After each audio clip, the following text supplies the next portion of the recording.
On Mother's Day, my daughter-in-law canceled my seat at the table and announced, "The real gift will be when that witch ends up in a nursing home." On Monday, I canceled the check for her mortgage. "I'm glad to have you here. Follow my story until the end and comment the city you're watching from, so I can see how far my story has reached." I stood in my kitchen, arranging delicate pink roses in a crystal vase I had saved for special occasions. My Mother's Day gift for Christine, my daughter-in-law. The sunlight streamed through the windows, catching on the polished surface of the high, hand-painted teacup set I'd bought for her, a splurge I couldn't really afford on my fixed income, but I wanted her to feel special. 60 years old, and I still believed in trying. Still believed that if I just found the right gift, said the right words, somehow the wall between us would crumble. My phone buzzed on the counter. David, my son. My heart lifted as I wiped my hands on my apron and reached for it. "Mom," his voice sounded strained. "About tomorrow." Something in his tone made me grip the edge of the counter. "What about it, honey? I've got Christine's gift all ready, and I made those lemon cookies the kids love." A heavy silence stretched between us. "That's just it, Mom. Christine thought it would be easier to just keep it small this year. Family. Only." My hand froze midair. "But I am family." "You know what I mean, Mom." His voice dropped lower. "Just us and the kids. Christine's parents are coming too." The roses blurred before my eyes. "Her parents?" "Yeah, they're staying the weekend." I swallowed hard, fighting to keep my voice steady. "I see. Well, I could just drop by briefly. I won't stay long. I just want to give Christine—" "Mom, please don't make this difficult." The frustration in his voice cut through me like a knife. "Christine has been really stressed lately with the house renovations and everything." The house renovations. The house I'd helped them buy. The mortgage I'd been paying for them since David lost his job last year. The mortgage that had been draining my retirement fund month after month. "I understand," I said, though I didn't. "Not really." After we hung up, I stood there, staring at the roses I'd so carefully arranged. I'd always believed that families stuck together no matter what. That belief had guided me through my hardest days after Robert died, leaving me alone with a 12-year-old son to raise. I picked up my car keys. I would drive by their house, just to drop off the gifts. I wouldn't even go inside. What harm could that do? 20 minutes later, I pulled up to their 2-story colonial. The house was quiet, no sign of anyone. Maybe they were out shopping for tomorrow. I was about to leave the gifts on the porch when I heard Christine's voice drifting through the open window. "No, Mom, don't worry about her showing up." Christine's laugh was cold. "I made sure David told her to stay away." I froze, gift bag clutched, to my chest. "She's not invited this year." A pause. "Or any year, if I have my way." I should have left, should have walked away. But my feet remained rooted to the spot. "You know what would be a real Mother's Day present?" Christine continued, her voice dripping with contempt. "When that old Megara finally goes into a nursing home. That would be cause for celebration." The gift bag slipped from my fingers, the teacup set shattering on the concrete. I barely noticed the sound, barely felt the pain as a shard cut my finger. When I bent to pick up the pieces, that old Megara. I drove home in a daze, tears blurring my vision. Once inside, I collapsed onto my sofa, the weight of Christine's words crushing my chest. For years, I'd been making excuses for her behavior. She was under stress. She came from a different generation. She just needed time to warm up to me. I'd swallowed her snide remarks at family gatherings, pretended not to notice when she forgot to include me in family photos. And all the while, I'd been helping them financially, paying their mortgage, contributing to my grandchildren's college, funds, going without so they could have more. My gaze fell on my checkbook, sitting on the coffee table. The mortgage payment for their house was due next week. I'd already written the check, waiting to mail it out on Monday. I picked it up, staring at the amount. $2,100, nearly half my monthly income. With trembling fingers, I tore it in half. Then I called the bank and put a stop payment order on all future checks to the mortgage company. "Are you sure, Mrs. Harrison?" the bank representative asked. "This is a recurring payment you've been making for over a year." "I'm sure," I said, my voice stronger than I'd felt in years. "That payment stops today." When I hung up, I noticed my hands had stopped shaking. For the first time in months, I could breathe freely. Tomorrow was Mother's Day, and I would spend it alone. But it would also be the first day of my new life. A life where I would no longer sacrifice my dignity for people who saw me as nothing, but a burden to be tolerated. I looked around my small living room, at the photos of David and the grandkids. What would happen now?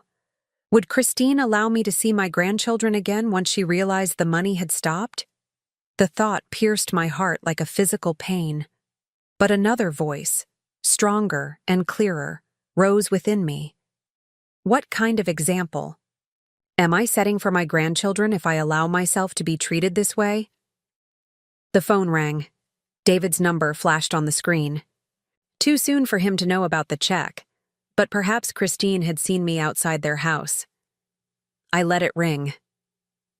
3 days passed without a word from David or Christine. 3 days of jumping whenever my phone rang, of rehearsing what I would say when they finally called. 3 days of questioning whether I'd made the right decision. I sat at my kitchen table, sorting through old photo albums. There was David at 7, missing his front teeth, proudly holding up a fish he'd caught with his father. Robert's death from a sudden heart attack 3 years later had shattered our world, leaving me a 35-year-old widow with a grieving child and a mountain of debt. I traced Robert's face in the photograph. "I did everything I could," I whispered to him. "I kept our boy safe." And I had. I'd worked 2 jobs, administrative assistant by day, waitress by night, to keep a roof over our heads. I'd helped David with homework between shifts, attended every school event even when it meant going without sleep. I'd taken out a second mortgage on our house to pay for his college education. I never remarried, though there had been opportunities. My life revolved around David, around giving him the future Robert and I had dreamed of for him. When he met Christine in his senior year of college, I was thrilled. She was ambitious, confident, studying business. She had plans. What I didn't realize then was that her plans had always included my money, not me. The wedding was the first sign. Christine insisted on a lavish affair at an expensive venue. When I gently suggested something more modest, she'd looked at me with thinly veiled contempt. "This is our special day," she'd said. "We want it to be perfect. Don't you want that for your son?" Of course I did. So I withdrew money from my 401k, incurring penalties I couldn't afford, to give them the wedding of Christine's dreams. After they married, the distance grew. David called less frequently. Invitations to dinner became rare. When I did visit, Christine would find reasons to cut the visits short. There was always something. She had a headache, the kids were overtired, they had plans they'd forgotten about. Yet when they needed financial help, suddenly I was family again. 3 years ago, when they wanted to buy the Colonial in the upscale neighborhood, David had come to me, eyes downcast. "The bank won't approve us for the full amount," he'd admitted. "But it's the perfect house, Mom, in the best school district for the kids." I'd offered to help with the down payment, draining the last of my savings. But then David lost his job in the tech industry, downsizing, and they couldn't make the mortgage payments. Christine refused to move to a more affordable house.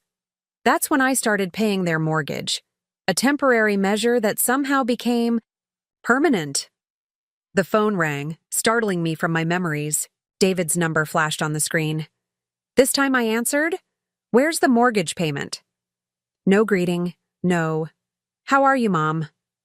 Just anger. "Hello to you too, David. I said, my voice calmer than I felt. Mom? The bank called. They said the payment is past due. What's going on? I took a deep breath. I'm not making the payment anymore, David. What? His voice rose. You can't do that. Actually, I can. It's my money. But we had an agreement. You said you'd help us. That was before I heard what Christine really thinks of me. The words tumbled out before I could stop them. Before I found out I was uninvited from Mother's Day while her parents were welcome. Before I heard your wife say that me going to a nursing home would be a real cause for celebration. Silence. Then, you were spying on us? The accusation stung. No, David. I came to drop off gifts, and Christine was talking loudly enough for the neighbors to hear. She didn't mean it, he said, but his voice lacked conviction. She was just venting. About what? What have I ever done to her except give and give until there's nothing left for me? Another silence. I could almost see him running his hand through his hair the way he did when stressed, a gesture so like his father's. Mom, we need that money. We can't make the payment without it. Then sell the house, David. Get something you can afford. We can't do that. Now he sounded panicked. The market's down, we'd lose money, and the kids' school, those are your choices to make, I said, surprised at my own firmness. But I won't be paying anymore. Is this blackmail? His voice turned cold. You're using money to punish us because your feelings got hurt? Something broke inside me. After everything I'd sacrificed, everything. I'd given up. My son thought I was being petty. This isn't about punishment, David. It's about respect. My voice trembled but held steady. I've spent my entire life putting you first. I went without so you could have what you needed. I'm 60 years old with barely enough saved for retirement because I gave everything to you.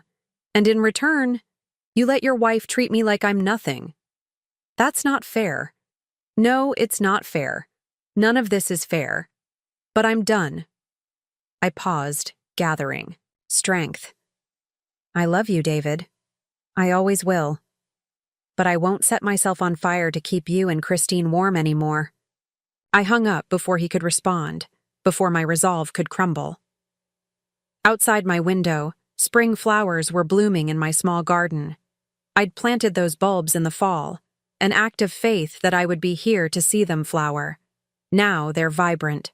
Colors seemed like a sign, life continuing, beauty emerging even after the harshest winter. My phone buzzed with a text from David. We need to talk about this in person. I'm coming over tomorrow. I set the phone down without replying. Tomorrow would come soon enough. For now, I walked outside to my garden and began pulling weeds, my hands working in the rich soil. It was time to tend to my own life for a change. Time to see what might bloom if I redirected all that care and attention toward myself. The doorbell rang at precisely 10 o'clock the next morning. I'd been up since dawn, too anxious to sleep, rehearsing what I would say to David. I smoothed my hands over my cardigan and opened the door. David stood on my porch, his face drawn with tension. He looked older somehow, the lines around his eyes deeper than I remembered. Come in, I said, stepping aside. He walked past me without a word, his shoulders rigid. In the living room, he remained standing, hands jammed in his pockets. Would you like some coffee? I asked, reaching for normalcy in this decidedly abnormal situation. I'm not here for coffee, Mom, he said, his voice flat. I'm here about the mortgage. Of course, not to check on me, not to apologize for excluding me from Mother's Day. Just the money. I sat down on the sofa, suddenly bone-weary. Sit down, David, please. He hesitated, then perched on the edge of the armchair across from me. We need that money. The bank called yesterday. If we miss another payment, they'll start foreclosure proceedings. I told you my decision, I said, quietly. I'm not paying anymore. Because of some stupid comment Christine made? He ran his hand through his hair in frustration. She was just having a bad day. This isn't about one comment, I said. It's about years of disrespect, years of being treated like an ATM rather than a mother. That's not fair, isn't it? I opened the drawer of the side table and pulled out a small notebook.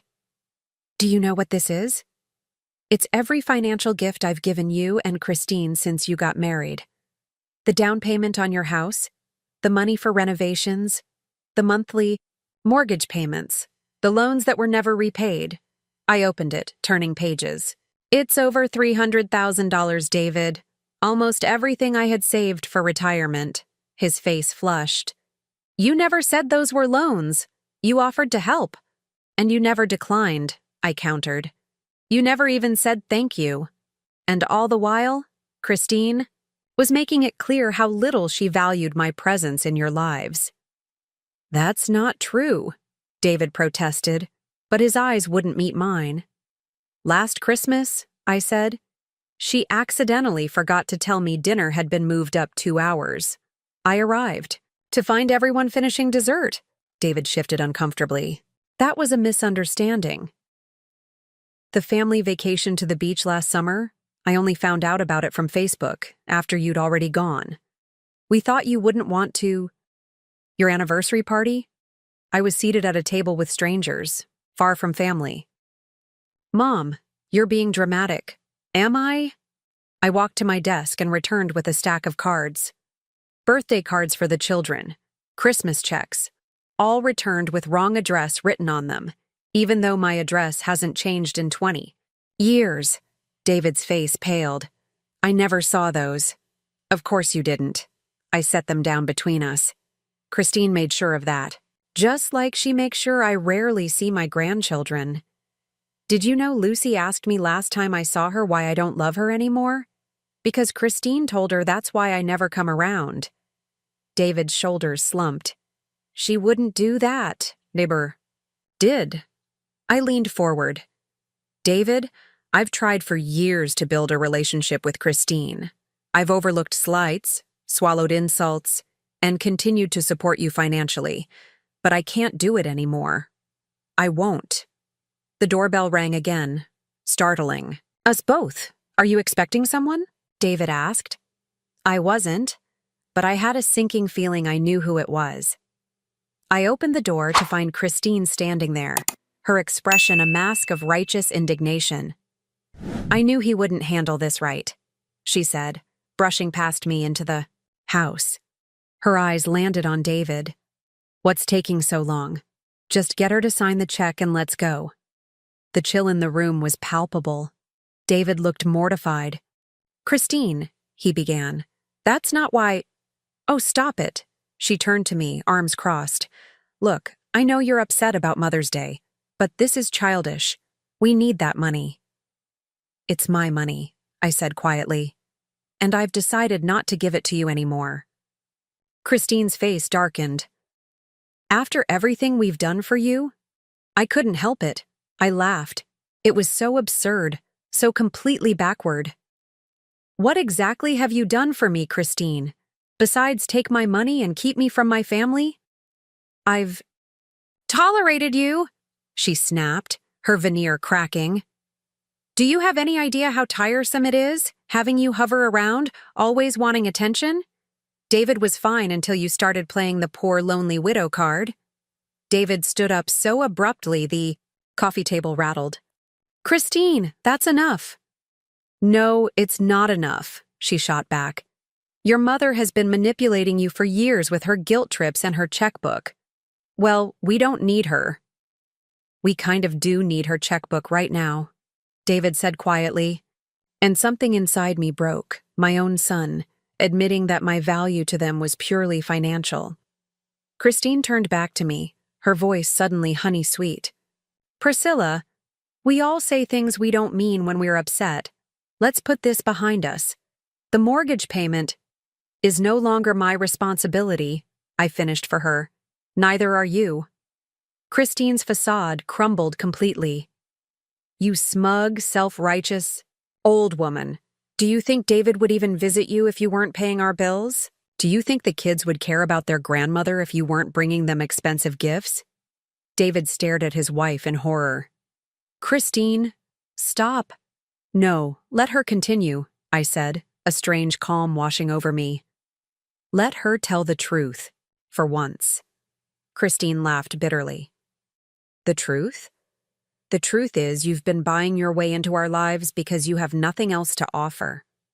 No one else to burden with your neediness. And now you're throwing a tantrum because you finally realized we've been using you. The silence that followed was absolute. David looked like he'd been struck. Christine's chest heaved with anger. And I felt oddly liberated. Thank you for your honesty, I said, my voice steady. Now I'd like you both to leave. Mom, David began, but I held up my hand. I've heard enough, I said. We have nothing more to discuss.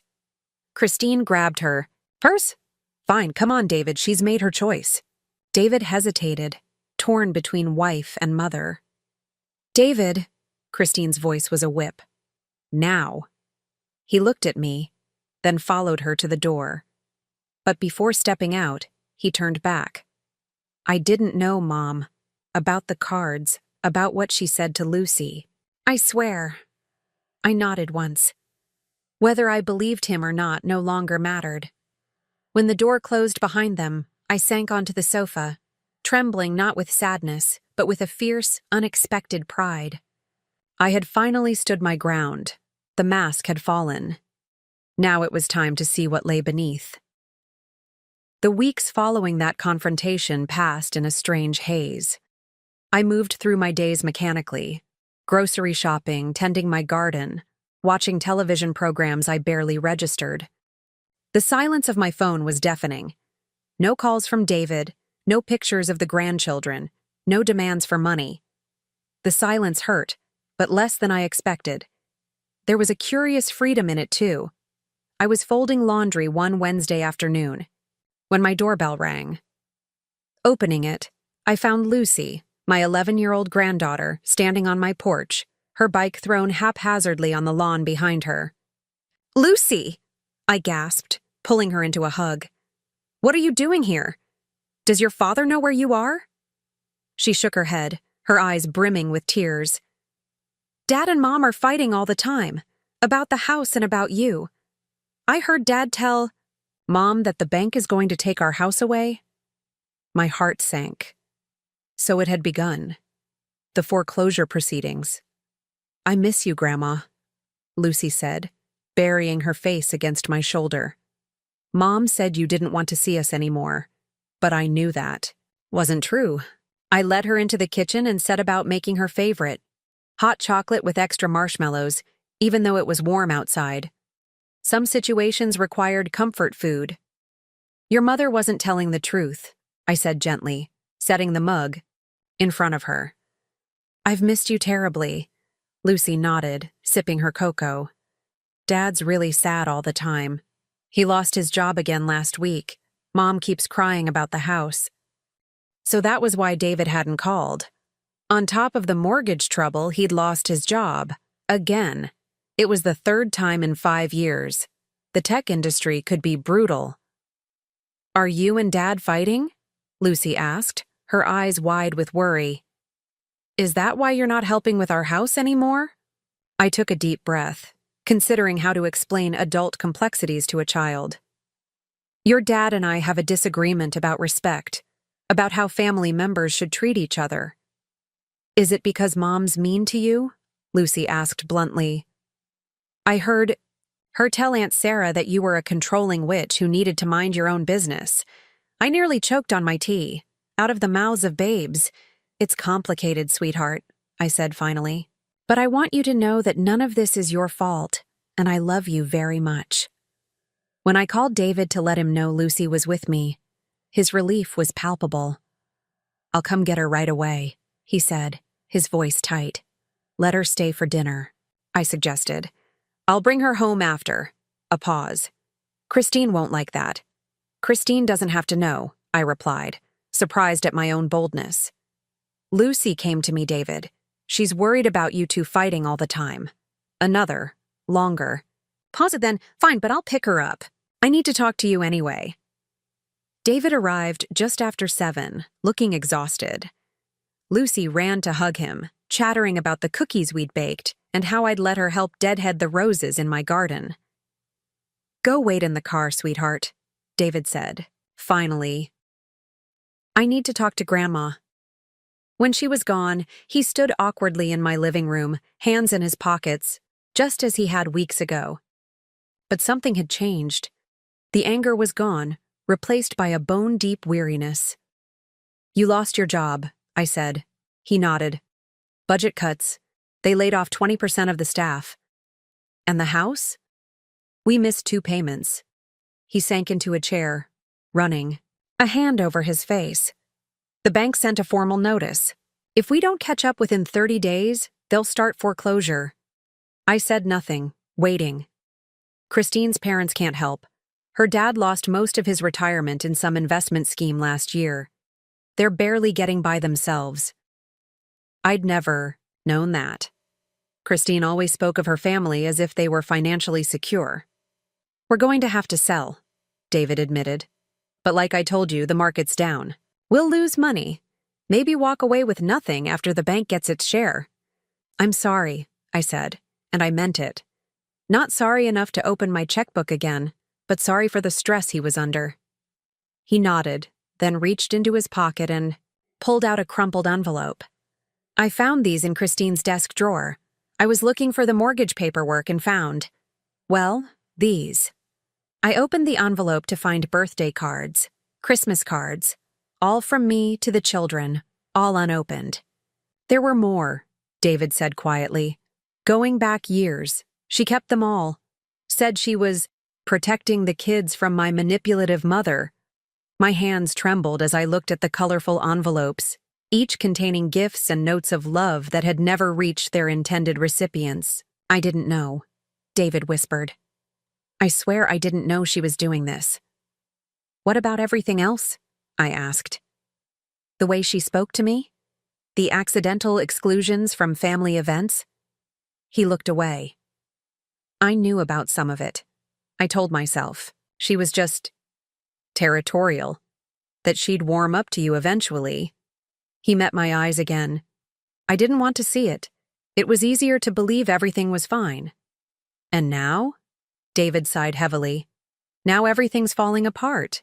Christine blames me for not handling you better, for letting you cut us off financially. She says if I'd been a better son, none of this would have happened. The irony was almost painful. After all those years of sacrifice, of putting David, first I was being cast as the villain for finally saying, enough. What do you want from me, David? I asked directly. I don't know. He stood restless. I don't expect you to bail us out again. I don't have the right to ask that.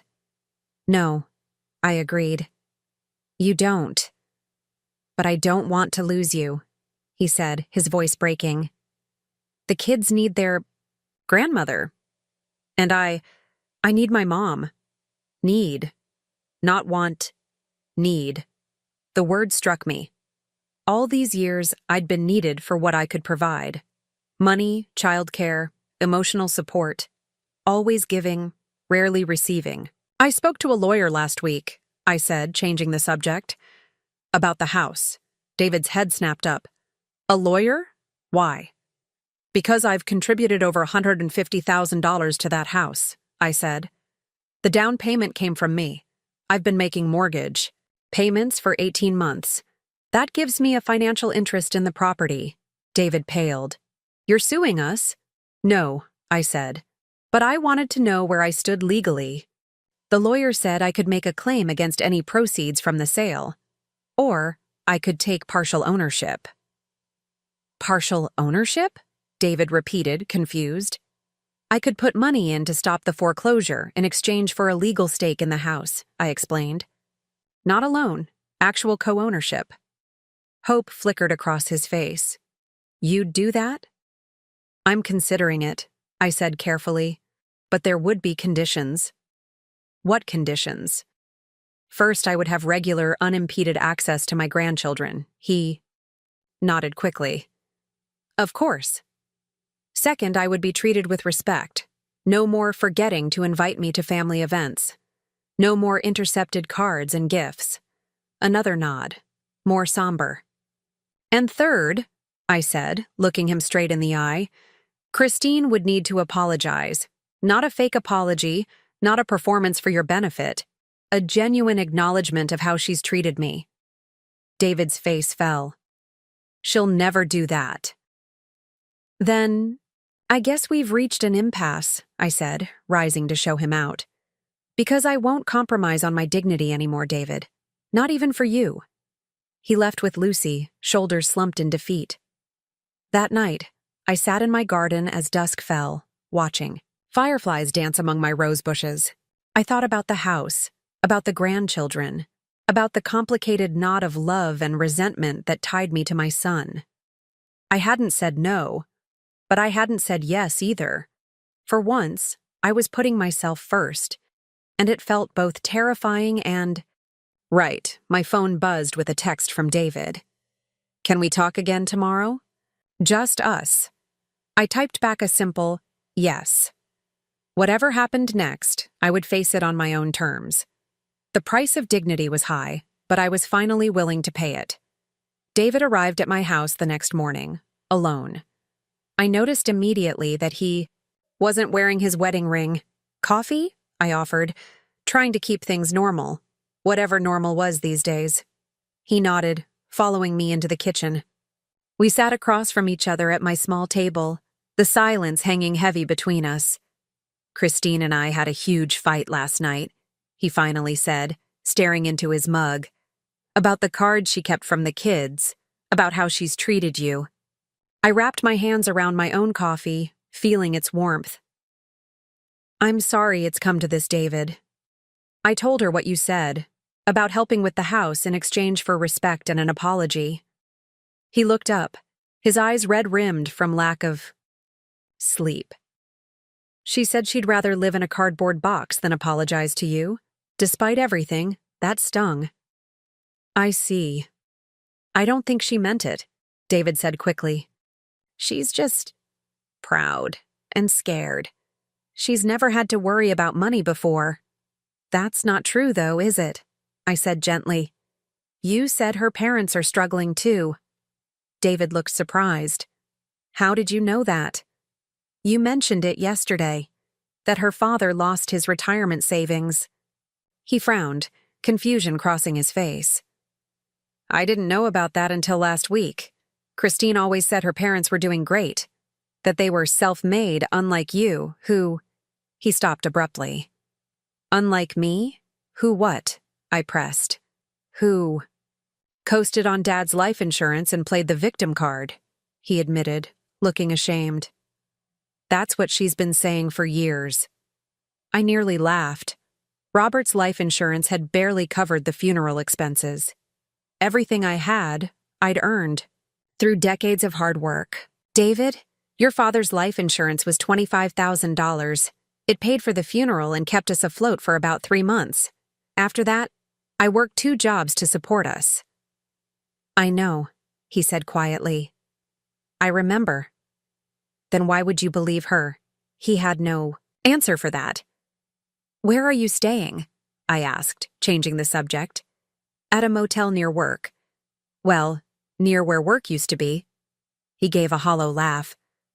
I told Christine I needed space to think. And the children? They're with her. I'm going. To see them this weekend. He hesitated. I was hoping you might come with me. They miss you. My heart leapt at the thought of seeing my grandchildren, but caution held me back. What about Christine? She'll be at her yoga class. It's the one thing she won't give up, even with our money. Problems. So we're sneaking around behind her back? The idea didn't sit well with me. That's not a solution, David. I know. He ran a hand through his hair, a gesture so reminiscent of his father that my heart ached. But I don't know what else to do. She won't bend, and you won't bend, and the kids are caught in the middle. I sighed. He was right about one thing. The children shouldn't suffer because of adult conflicts. All right, I agreed reluctantly. But only this once. After that, we need a real plan. Thank you. He looked relieved, then hesitant. Mom, about the house. What exactly did the lawyer say? That I have options, I answered carefully. Given how much money I've put into it, I could make a legal claim? Would you? His voice was small. I understand if you want to, but it would. I haven't decided yet, I interrupted. But if I do help, it would be as a co-owner, not just handing over money. I'd need my name on the deed, David. He nodded slowly. That makes sense.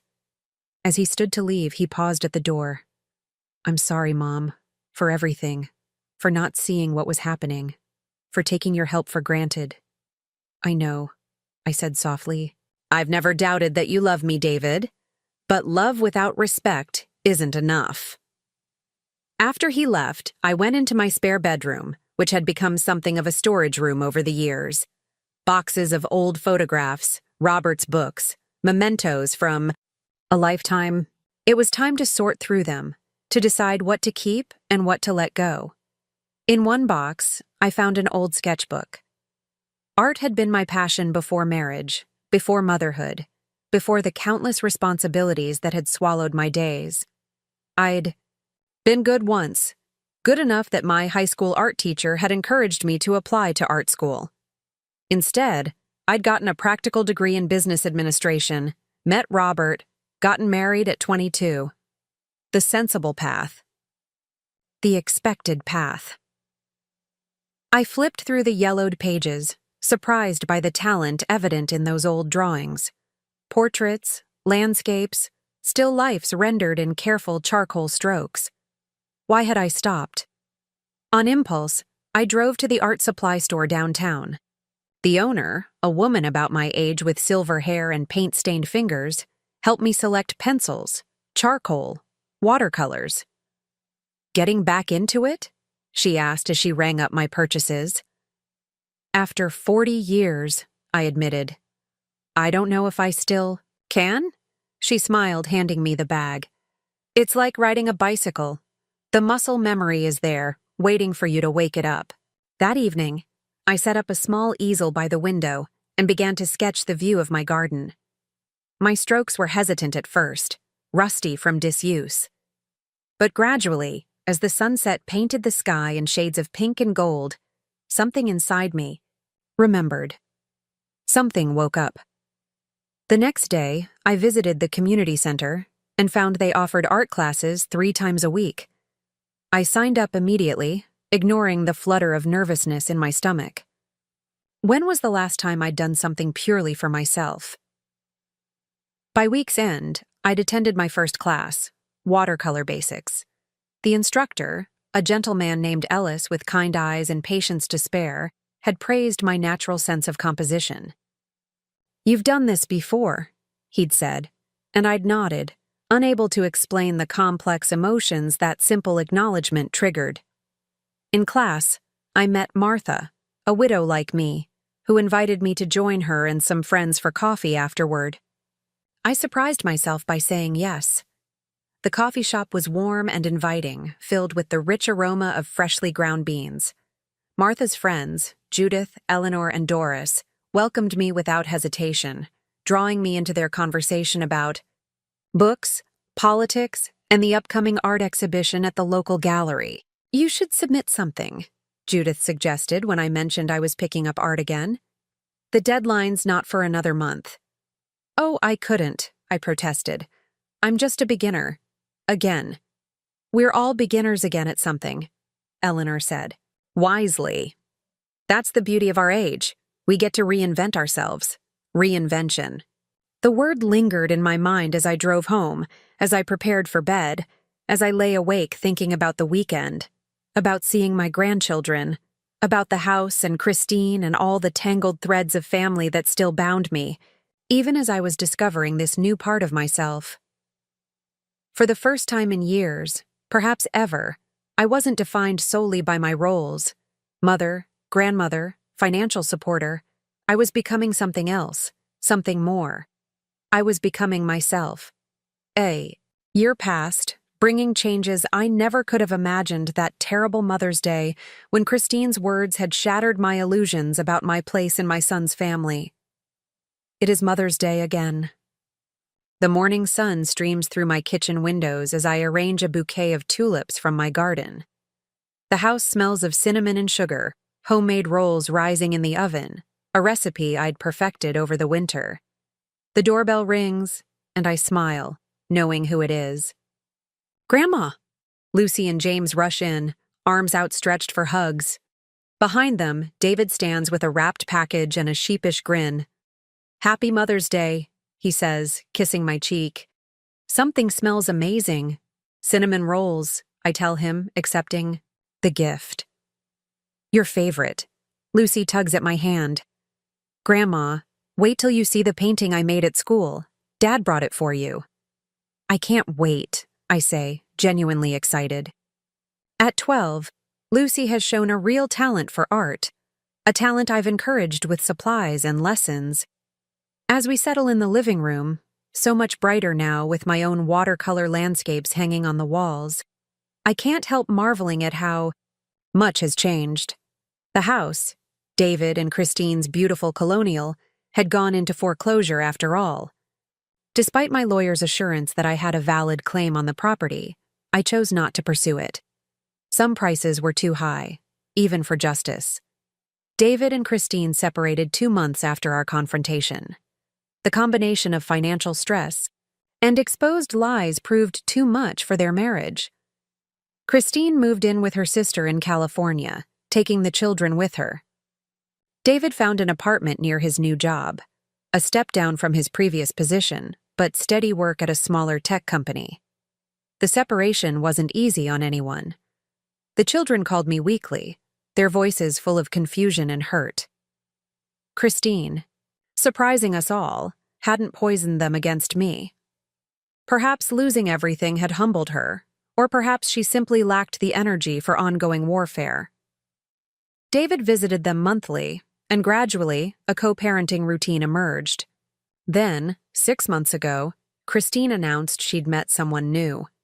She wanted to stay in California permanently, but was willing to let the children spend summers and holidays with their father. David had been devastated, both by the finality of his marriage ending and by the prospect of seeing his children only part-time. But he'd also found a strange new resilience. Mom, he'd called me one night, his voice stronger than I'd heard in months. I'm going to ask for full custody. Are you sure? I'd asked, concerned about what that would mean for him and for the children. I'm sure, he'd said. Christine's not a bad mother, but her life is going in a different direction now. And the kids miss home, their friends, their schools. They miss you. That last part had brought tears to my eyes. To everyone's surprise, Christine hadn't fought him. She'd agreed to let the children return to their father, with generous visitation, rights for herself. Her new relationship was moving quickly, and her new partner had children of his own. A ready-made family was apparently more appealing than fighting for custody of her existing one. And so, 3 months ago, Lucy and James had returned home with their father. David had found a modest house to rent, not far from my own. And suddenly, I was back in their lives, not as a checkbook, but as a grandmother. A real one, who picked them up from school sometimes, who taught Lucy watercolors and helped James with his science projects. Open your gift, Mom, David urges now, pulling me from my reflections. I unwrap the package to find a beautifully framed photograph of me with the children, taken at the art show where one of my paintings had won an honorable mention. We're all, beaming at the camera, Lucy and James pressed against me, my arms around them, happiness captured in amber. It's perfect, I whisper, tears threatening. David helps me hang it in the place of honor above the fireplace. The children rush outside to play in the garden while we finish preparing lunch. I got the promotion, David says casually as he slices strawberries for the salad. David, that's wonderful, I exclaim. Why didn't you tell me right away? He shrugs. but I can see the pride in his stance. Wanted to save some good news for today. I'm so proud of you, I tell him, and mean it. I couldn't have done it without you, he says quietly. Not just the practical help, but you showed me what resilience looks like. What it means to respect yourself. I squeeze his arm, too moved to speak. I've been thinking, he continues, about the future. About buying a house again someday, when I've saved enough for a proper down payment. That's a good goal, I say cautiously. We've both learned to be wary about money conversations. This time, I'm doing it right, he assures me, reading my thoughts. No overreaching, no financial help from you. I never minded helping David, I remind him. I just minded being taken for granted. He nods, understanding. I know. But I need to do this on my own. For myself. And to show the kids that you don't need to live beyond your means to be happy. It's a lesson that took him 40 years to learn. But I'm grateful he finally has. The children burst back in, bearing dandelions they've picked from the lawn. For the table, Lucy announces, arranging them in a small vase with the seriousness of a professional florist. We sit down to lunch, a simple meal of quiche, salad, and my homemade rolls. Before we eat, David raises his glass of sparkling cider. To Mom, he says, his eyes meeting mine, for teaching us what truly matters. The children echo the toast enthusiastically, and I blink back tears as I raise my own glass. After lunch, while the children help David with the dishes, another positive change. He's teaching them responsibility now. I step out onto my porch. The spring air is soft with promise, my garden a riot of color. Martha will be picking me up at 3 for our weekly art group. We've been meeting regularly for months now, a circle of women supporting each other through life's transitions. Martha through her recent retirement, Judith through her husband's illness, me through the reshaping of my family. I've found friendship there, connection, purpose. My watercolors have improved to the point where a local gallery has agreed to display some in their summer exhibition. A small achievement, perhaps, but one that fills me with quiet pride. Inside, I hear the children laughing, David singing off-key to some pop song on the radio. The sounds of family, my family, rebuilt on a foundation of mutual respect rather than obligation. Last week, I'd received a card from Christine. A proper apology, years too late, acknowledging the hurt she'd caused. I appreciated the gesture more than I'd expected to, though I had no desire to resume any close relationship. Some bridges, once burned, are better left as ashes. The front door opens, and David joins me on the porch, handing me a fresh cup of tea. Happy? He asks simply. I look at him, my son, who nearly lost himself but found his way back. Who's learning, as we all are, that love without boundaries isn't really love at all. Yes, I answer truthfully. I'm happy. We sit in comfortable silence as the afternoon sun warms us.